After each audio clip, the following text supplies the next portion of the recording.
Welcome back, everybody! It's time to celebrate. Not yet. But I just finished The Wheel of Time, so this is the almost last video on this journey. I'll do another one for the rest tomorrow because it's a lot, and I traveled over the last 2 days while finishing the book, and I'll wrap it up in like 2 videos. So today we're going to talk about chapters 33 to somewhere into 37, The Lost Battle, because you know what? I can split it if I want. And we'll get into why that's no problem in a second. So here we go. Let's complain a bit, shall we? Hell yeah. Cheers.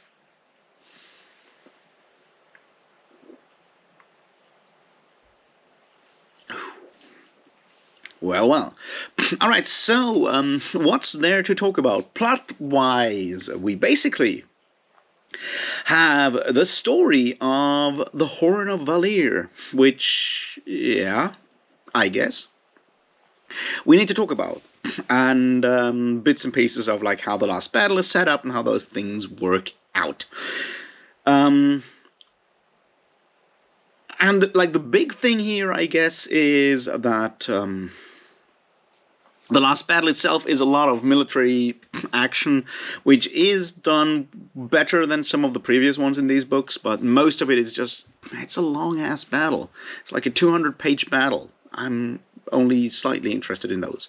But yeah, let's start with the whole, like, the Princess Tabak. Now, there's an interesting thing there. It's like, why are we calling it Tabak? I mean, yeah, it's tobacco. You put it in pipes and you smoke it. And I assume the idea is that it's like a holdover from all the way back Eye of the World, where it's called Tabak, because, you know, there was still like a lot of Tolkien influence there, and Tolkien doesn't call it tobacco, he calls it pipeweed. So I guess Robert Jordan wanted something similar there. Just an idea. And I assume the word Tabak was a nice one. It's a very German one, right? We say Tabak here, but usually. Just a niggling bit here. So basically what happens is Fail gets sent to fetch the Horn of Valere, and yeah. Olver is with her, and Vanan, and a bunch of other people that no one really cares about. And they go on their quest, and basically it's fine, because to have that sort of story on the side, and it moves into the last battle. I mean, we'll talk about that part of the last battle today, right? They move in, there's some sort of thing going wrong. They end up in the Blight with the cart, with the Horn of Valere, and there's suspicion that a dark friend is in their group, killed the Aes Sedai on their way through, even though I'm not quite sure if that was necessary, because, yeah. There's also like another bubble of evil, I guess. And yeah, then they decide to make their way through the Blight to the Valley of Thakandar to get, you know, the Horn to Mat, which they should, I guess. And there's a bunch of interesting questions later on that we'll talk about. But, you know, so that's the story there. And they end up there, and Fael takes over the leadership, and they travel around. And basically the plotline is that they find a supply camp of the Dark One that goes back to the field of Merilor. And they use that. And then they get captured by a bunch of not dark friends, like, you know, people that work for evil people. And yeah, we find out that the Dark Friend is not Vanan, who Fael suspects because he's a thief and whatnot, but it's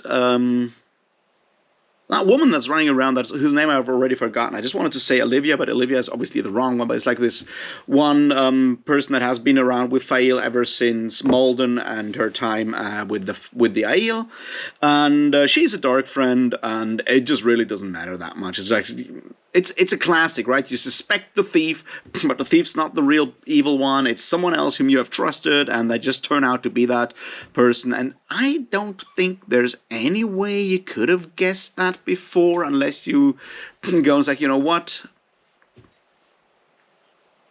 She came from Amadisia, and she claims to be a, you know, she doesn't want to say anything about her past unless, and I'm not quite sure here, she's the same person whose name I have forgotten, who attacks Matt and Rand all the way back in Eye of the World, and then shows up in Ebudar with Matt in, I guess, is that somewhere around Winter's Heart, Lord of Chaos territory.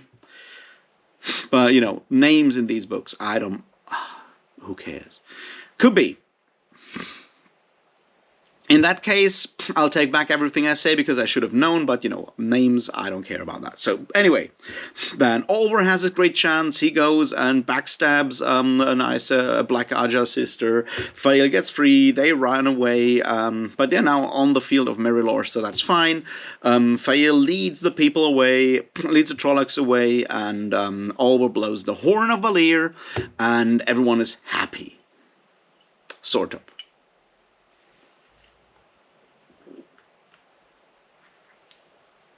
And I'll put it this way, this is actually sort of a nice storyline, because at this point there's very few actual storylines going down, and we're just jumping around in the battle, so having some sort of plot that actually moves forward and goes from place to place and stuff was neat.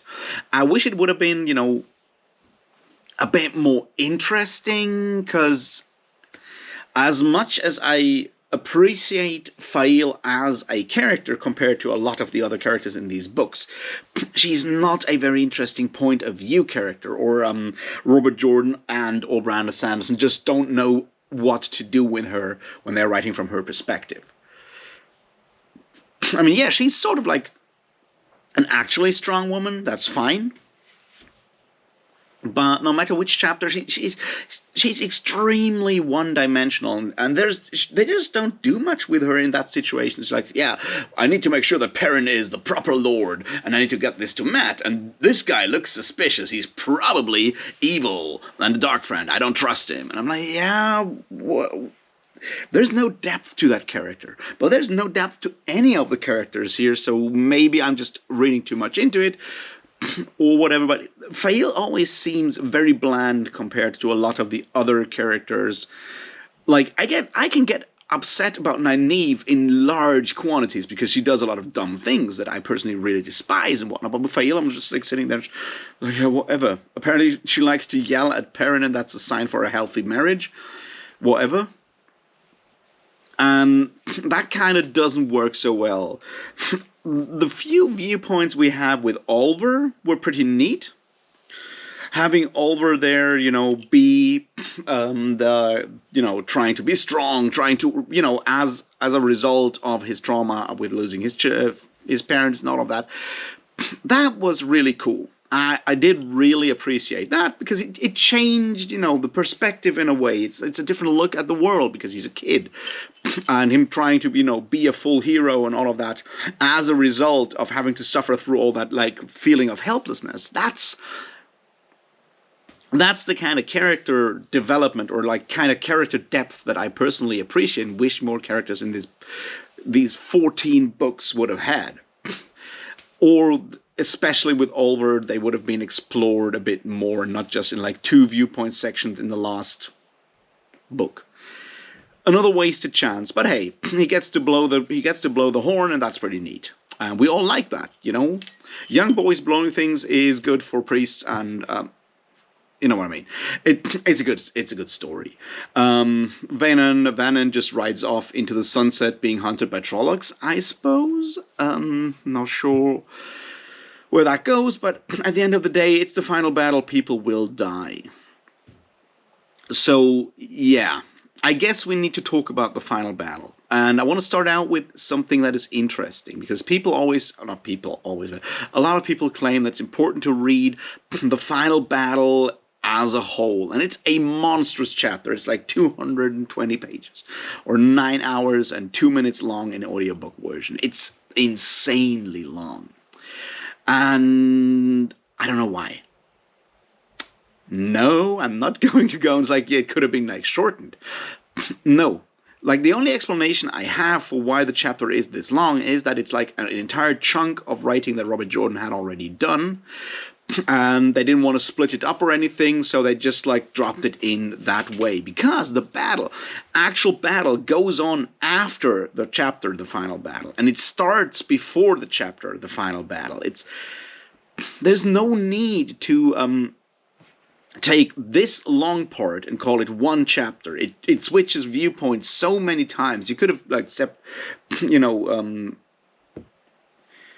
put it into like 2 or 3 chapters, probably even 4 or 5 if you want. It's not that clear cut as like one monolithic whole that needs to be in this one place, because we jump around obviously for all kinds of reasons, and that's one of the reasons why I think it doesn't make any sense to read it in one go and discuss it in one go, because no.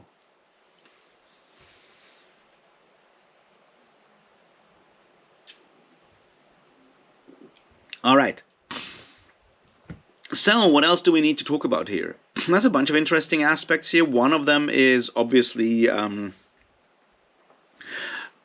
before that already, Rand walks into the tower, into the pit of doom, and goes and faces Moradin, and they have their like sword fight that then gets like frozen, and Rand's soul gets catapulted somewhere where it interacts with the Dark One. We have that perspective always interspersed with things happening in the final battle. And I want to leave the bits talking about Rand's conversations with the Dark One to the future. There's one thing I want to look at, and that's sort of neat, but also sort of, I don't know. And that is the fact that Moradin kidnapped Alana at some point and stabbed her to slowly bleed out. So if she dies, the snapping of the water bond, because she bonded Rand back in the day, will then hopefully harm the poor sucker, and then Moradin can, kill Rand. And yeah, fine. Problem is, I remember Alana leaving the Stone of Tyr under mysterious circumstances after possibly reading a letter of Verin Sedai, and then moving off, and everyone's like, whatever, and Rand's like, yeah, I can feel her, she's somewhere in the north.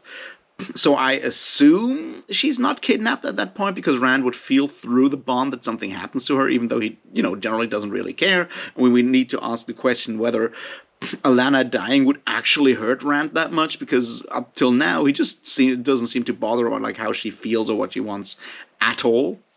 He's like, we have all these situations when he's like, yeah, he could feel her weep in like the back of his mind, but he didn't really care. And I'm like, all right, so whatever. I guess that's that. And but that gets solved by Nynaeve, so I guess we're all good.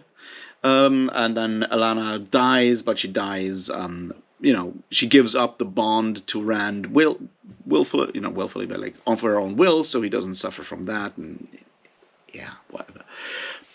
My point is that whole like kidnapping of Alana feels very much like a Deus Ex Machina, because yes, we could imagine the idea that Moradin kidnapped her using the true power, so no one in the Stone of Tyr would have noticed, because they can't detect true power. They only can detect like the one power, which is already 2. So I don't know. There's that. And I would have wished for like some sort of hint, because otherwise it feels more like, and I'm not accusing Brandon Sanderson or Robert Jordan of just pulling that one out of their backside in that situation. I think that it's clear that was planned, but it would have been nice to have a bit more foreshadowing in some way or other. Or maybe I've just missed an entirely important scene somewhere that I have forgotten it near the end of Towers of Midnight, and I don't want to go back and double check, because all right. Let's talk about a bunch of other things here. And that is the overall idea for the final battle. Like, of course, we need a final battle that needs to go and do something. We've learned that from Lord of the Rings, where there is that final battle, And this is sort of where we come back round to like the Tolkien to the Lord of the Rings parallels at the beginning, right? Remember, you have the with Lord of the Rings, you have the ending with the battle in front of the Lord of the Black Gates, in front of the Morannon, with the captains of the West fighting their large battle, and then on while Frodo is dropping the ring into the volcano. And we have the same setup here. We have the final battle with Matt doing whatever he does, while Rand is doing the thing in the volcano, in Shale Ghul. So we have the same setup here, and yeah, whatever. I guess I'm fine with it. I don't know. But you know, it does the thing that like the Wheel of Time does so often, which is overextending itself, doing everything like too much, because there seems to be that idea both in fantasy in general. Wheel of Time is still one of, I guess, the last examples of that, where you take influence from the so-called classic, from Tolkien and others, and you think you make it more impressive by adding more stuff, by raising the numbers, by having hundreds of thousands of thousands of thousands of Trollocs and shit like that, and doing things like that, right? And it just doesn't really work, because numbers don't make intensity. Not in literature. Like, obviously in your, like, and even there's like, you ever been like at a concert, right, when you have like, the difference between 50,000 and 70,000 people is not something you can notice while on the ground. For example, right? Or 50 and 100,000 people, you will not notice the difference. And you see sort of like the same thing with a Wheel of Time here, when those numbers become meaningless. It's like, I don't care how many Trollocs are there. I don't care how many people are there. It's just a mass battle. I'm fine. And what Wheel of Time then also does, and I think it's kind of a problem, is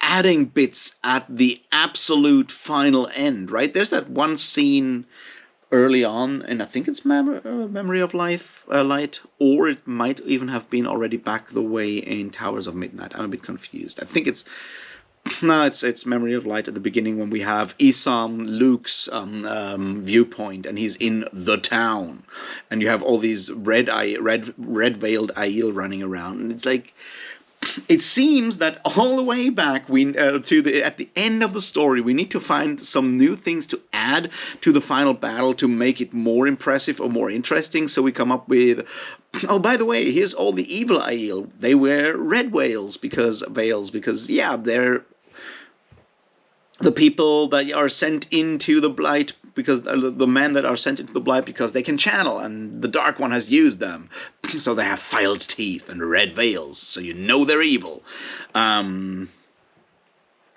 Yeah, right. Whatever.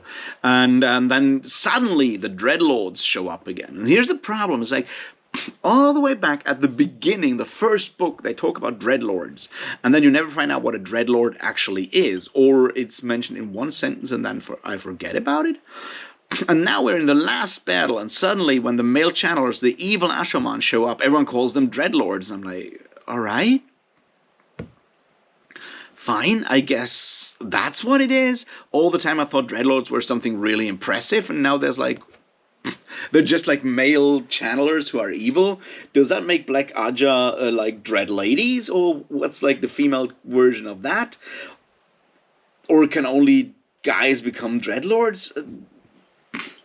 It feels like it feels like adding all kinds of more jargon to the end to make it sound more dangerous and more impressive than it really was. And I don't hold with that. I don't really need that. And it's unnecessary is what it is. It feels kind of like wrestling with the fact that on the one hand you have like a final battle to deal with, and on the other hand you have like already built up or ramped up the tension too fast, too early, so all you can do is add numbers. So I guess that's that.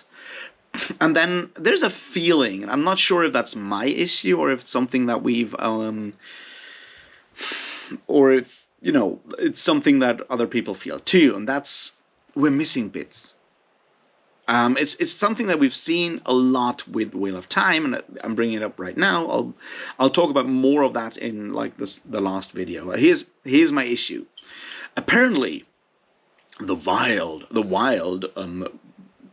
Demon Dread, who hang out in Shara, which no one cares about until now, has this whole thing going with the queen of the Sharans, or someone very powerful with the Sharans who's desperately in love with him. There's all this backstory, and we don't get it. It's just like, and that lacks impact, right? It's like Demon Dread has this one moment where he's like, you know what? I could possibly just like leave all of this and create the world good, so I can hang out with that woman, because finally a woman loves me again. Because apparently he was in love with Ilyena, and Ilyena chose Lews Therin, and who cares about that crap?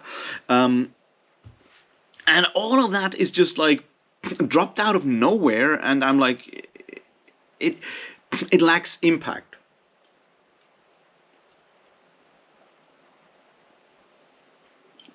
The same with those those evil Aiel, right?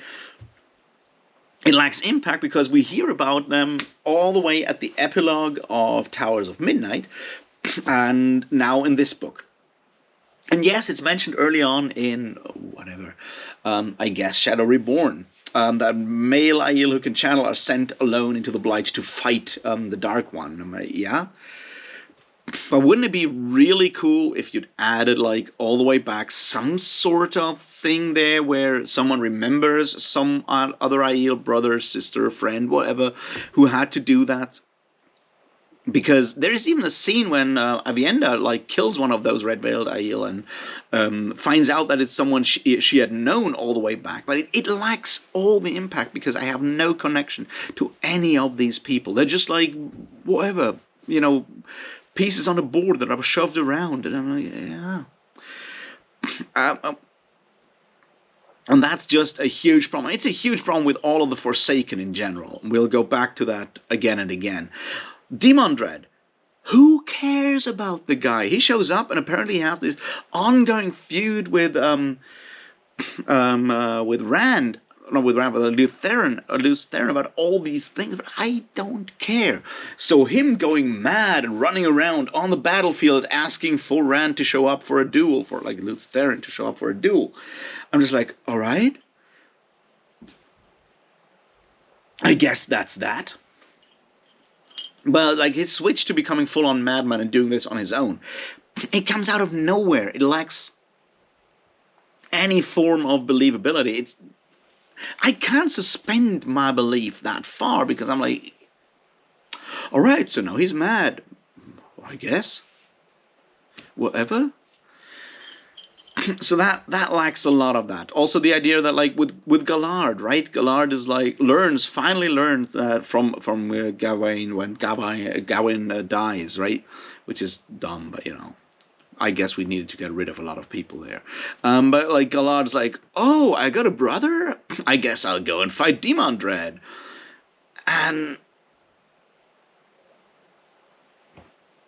these are like very cinematic, but also very bad things, because you've seen a movie, you have these revelations, someone learns that, and then they go out and you have the dramatic music and they do something heroic and whatever.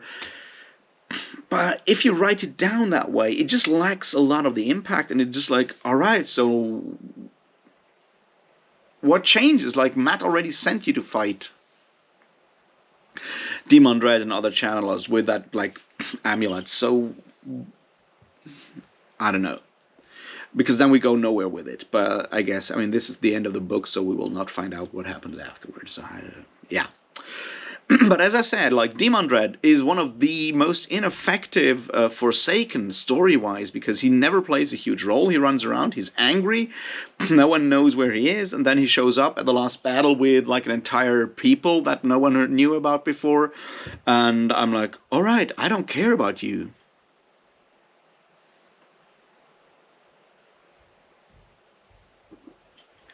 And That's something we see a lot of. Apparently, like Moradin, Ishamael, and Luth Therin were like really good friends, and there's like all this future, all this past behind it, all these wonderful, not wonderful, but like the rivalry, the friendship. He calls him my old friend and stuff. Like, that's fine, but we need to have a little bit more there, a little bit more of background knowledge. Like, why? What drove one to be the evil guy? What drove the other one to not to be the good guy, sort of good-ish guy, right?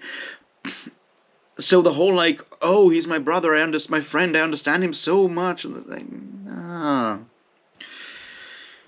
I don't care if you were friends. For all I know, all of those, Forsaken were good buddies all the way back. But I don't care. So that's one huge issue that I have there.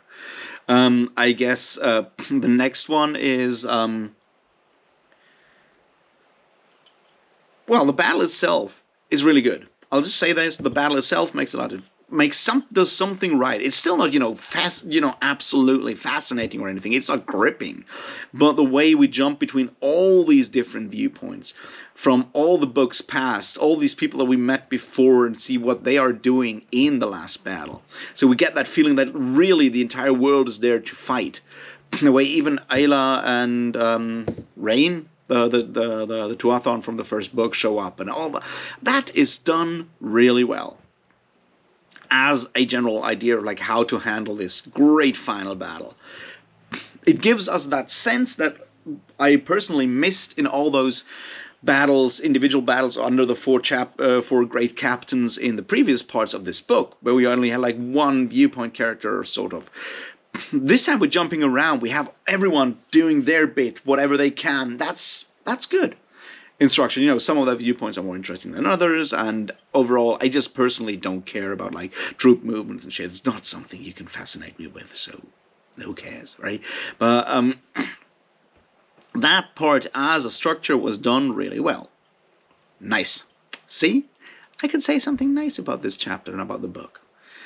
The rest of it, I don't know, a lot of death, a lot of sacrifice. That really doesn't make me, feel anything. But I guess that's just something we have to live with. So yeah. I guess I'll cut it here for today. We'll talk about the rest of the final battle, the big sacrifices and death, and the ending tomorrow. Spoiler, it's not that good.